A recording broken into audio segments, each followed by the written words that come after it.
Hola, buenas noches nuevamente aquí en El Monedero. Nos encontramos hoy con Víctor Miguel Ángel García Quintero, maestro en Derecho. Maestro, buenas noches. Hoy quisiéramos preguntar, ¿qué es la UMA? ¿Qué es en sí la unidad de medida y actualización?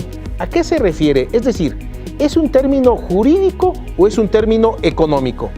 Gracias a ustedes, Román. Esta es su casa, la Facultad de Contaduría Pública de la Benemérita, pues obviamente lo recibe con los brazos abiertos. Y bueno, respecto a tu pregunta, Román, en relación a las UMAs, las unidades de medición y actualización, pues sí es un término tanto económico como jurídico. Bueno, aquí una palabra clave pues es la desindexación, ¿no? ¿Por qué se trata de liberar al salario mínimo?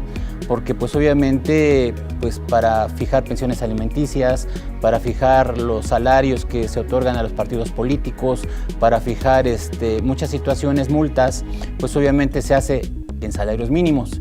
Esto pues obviamente lastimaba mucho al salario mínimo. Tiene, si decimos más o menos, calculamos 30 años, a la fecha pues el salario mínimo ha perdido un 70% de valor adquisitivo. Y entonces se crean las sumas para utilizar este valor como referencia para muchos contratos. Doctor, sin duda que esto es muy interesante, pero ahora dígame, ¿qué aplicaciones tiene la UMA entonces para la sociedad? Bueno, la UMA pues obviamente ya surge en el año pasado, en el 28 de enero del 2016.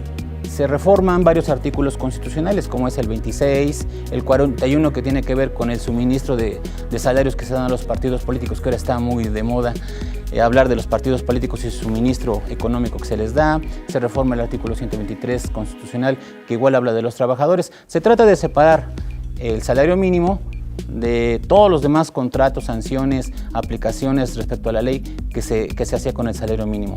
Se habla de que, bueno, ya solamente hay un salario mínimo en la República Mexicana, que es 80.04, pero bueno, la UMA, esta unidad de medida, pues obviamente la va a instalar, a pactar el Instituto Nacional de Geografía e Informática, el INEGI. Él, pues obviamente año con año va a establecer ese valor de UMA, y entonces las UMAs pues obviamente van a tener esa referencia en relación a las sanciones, a los salarios mínimos, a las sanciones por salarios mínimos, etcétera. Aquí hay que tener mucha precaución precisamente con los contratos privados, porque los contratos privados, si se pactaron con salarios mínimos, pues van a seguir en salarios mínimos.